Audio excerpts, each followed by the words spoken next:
നമ്മുടെ വീഡിയോ കണ്ടിട്ട് ഒരു ഇൻസ്റ്റയിൽ നിന്ന് ഒരാൾ നമ്മളെ വിളിക്കുകയുണ്ടായി. അദ്ദേഹത്തിന്റെ വൈഫിന് ആൻജിയോപ്ലാസ്റ്റി കഴിഞ്ഞു, ക്ലെയിം കിട്ടുകയും ചെയ്തു.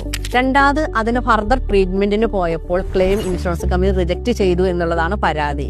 ഞാൻ അദ്ദേഹത്തിന്റെ കയ്യിൽ നിന്ന് പോളിസി വാങ്ങി പഠിച്ചു നോക്കിയപ്പോൾ ഞാൻ മനസ്സിലാക്കുന്നത് 10 വർഷമായിട്ട് കണ്ടിന്യൂസ് ഹെൽത്ത് ഇൻഷുറൻസ് അടച്ചു വരികയായിരുന്നു.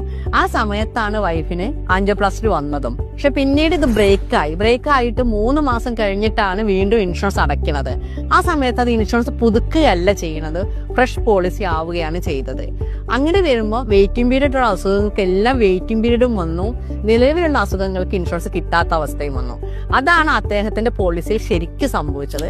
അപ്പൊ നമ്മൾ എപ്പോഴും ശ്രദ്ധിക്കേണ്ട കാര്യം, ഒരു ഹെൽത്ത് ഇൻഷുറൻസ് എടുത്ത് 2-3 വർഷമൊക്കെ ആയിക്കഴിഞ്ഞാൽ നമ്മൾ ഒരിക്കലും ഇതൊരു ബ്രേക്ക് ആവാതെ കറക്റ്റ് ടൈമിന് അടച്ചു പോകാൻ വേണ്ടി ശ്രമിക്കണം. എന്നാൽ മാത്രമാണ് ഒരു ഹെൽത്ത് ഇൻഷുറൻസിന്റെ എല്ലാ ആനുകൂല്യങ്ങളും നമുക്ക് ലഭിക്കുകയുള്ളൂ.